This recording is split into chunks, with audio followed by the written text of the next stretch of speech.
എനിക്കൊന്ന് 80% നമ്മുടെ മൈൻഡ് സെറ്റും 20% നമ്മുടെ ആക്ഷനുമാണ്. ആക്ഷൻ എന്തായാലും വേണം, മൈൻഡ് സെറ്റും വേണം. ഈ മൈൻഡ് സെറ്റിൻ്റെ ഒരു ഇമ്പോർട്ടൻ്റ് എന്ന് പറഞ്ഞാൽ ഞാനൊരു എക്സാമ്പിൾ പറയാം. ഇപ്പം നമ്മൾ ഒരു റേഡിയോ ട്യൂൺ ചെയ്യുന്നതെന്ന് മനസ്സിൽ വിചാരിക്കാം. അതായത് ഇപ്പം നമ്മുടെ അന്തരീക്ഷത്തിൽ ഒരുപാട് സിഗ്നൽസ് ഒക്കെ ഉണ്ടല്ലോ. നമ്മളിപ്പോൾ ഒരു FM റേഡിയോ ആണ്, നമ്മളിപ്പോൾ 98.5 ട്യൂൺ ചെയ്താൽ എന്താ സംഭവിക്കുക, ആ ഒരു ഫ്രീക്വൻസിയിലുള്ള സാധനങ്ങൾ വന്ന് നമ്മളത് കേൾക്കാൻ തുടങ്ങി. നമ്മളത് ക്രിയേറ്റ് ചെയ്യല്ല ചെയ്യുന്നത്. അതുപോലെ ഇത് ഡിബേറ്റ് ചെയ്യുന്നൊരു കൺസെപ്റ്റാണ്. അതായത് ഈ അൺലിമിറ്റഡ് പോസിബിലിറ്റീസ് നമ്മുടെ ചുറ്റുമുണ്ടെന്ന് പറയുന്നത്. നമ്മളതിനെ ഈ റേഡിയോ ട്യൂൺ ചെയ്യുന്ന പോലെ ട്യൂൺ ചെയ്യുന്നത് നമ്മുടെ മൈൻഡ് സെറ്റാണ്. നമ്മുടെ എന്ത് ഇമോഷൻസ് ആണോ, നമ്മുടെ മൈൻഡ് സെറ്റ് എന്താണോ, നമ്മൾ ശരിക്കും ട്യൂൺ ചെയ്യുക ചെയ്യുന്നത്. ഇപ്പോൾ ഒരാൾക്ക് ബിസിനസ് സക്സസ് ആവുക എന്ന് പറഞ്ഞൊരു പൊട്ടൻഷ്യൽ പോസിബിലിറ്റീസ് അവിടെ ഉണ്ടെങ്കിൽ അത് റിസീവ് ചെയ്യാനുള്ള ഒരു മൈൻഡ് സെറ്റിലേക്ക് നമ്മൾ ട്യൂൺ ചെയ്യപ്പെടുന്നത് എപ്പോഴാണോ അപ്പോഴാണ് നമ്മൾ സക്സസ്സിലേക്ക് പോവുള്ളൂ. അപ്പോൾ ട്യൂൺ ചെയ്യപ്പെടുന്നത് പറഞ്ഞു കഴിഞ്ഞാൽ നമ്മുടെ മനസ്സും ശരീരവും നമ്മൾ ചിന്തിക്കുന്ന കാര്യങ്ങളൊക്കെ അതിന് അലൈൻഡ് ആയിരിക്കണം. ഇപ്പം നമ്മൾ വളരെ സക്സസ്ഫുൾ ആയിട്ടുള്ളൊരു ബിസിനസ് മാൻ ആവാൻ വേണ്ടിയിട്ട് നമ്മൾ ശ്രമിക്കുന്നു. നമ്മൾ ചിന്തിക്കുന്നത് ചെറിയ കടങ്ങളെ പറ്റിയും അല്ലെങ്കിൽ എങ്ങനെ ചെറിയ കാര്യങ്ങൾ ചെയ്യുന്നു, വളരെ ചെറിയ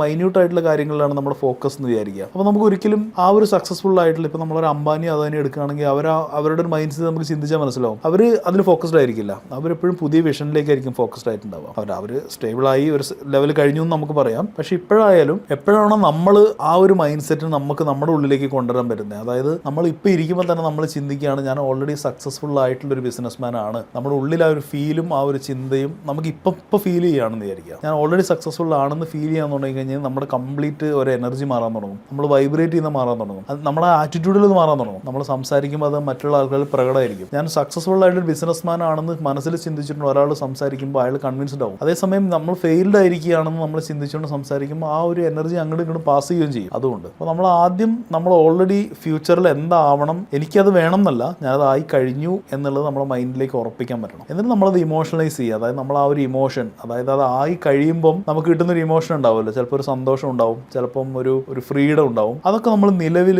ഈ മൊമെന്റിൽ അനുഭവിക്കാൻ പറ്റുമെന്ന് നോക്കുക. അത് നമ്മൾ അനുഭവിക്കാൻ തുടങ്ങി കഴിഞ്ഞിട്ടുണ്ടെങ്കിൽ നമ്മുടെ ചുറ്റുപാടുകൾ മാറാൻ തുടങ്ങും. ഇതാണ് ഈ ഒരു മാനിഫെസ്റ്റേഷൻ്റെ ഒരു ബേസിക് ഫിലോസഫി എന്ന് പറയുന്നത്. അതാണ് ഒരു ഫണ്ടമെന്റൽ എന്ന് പറയുന്നത്.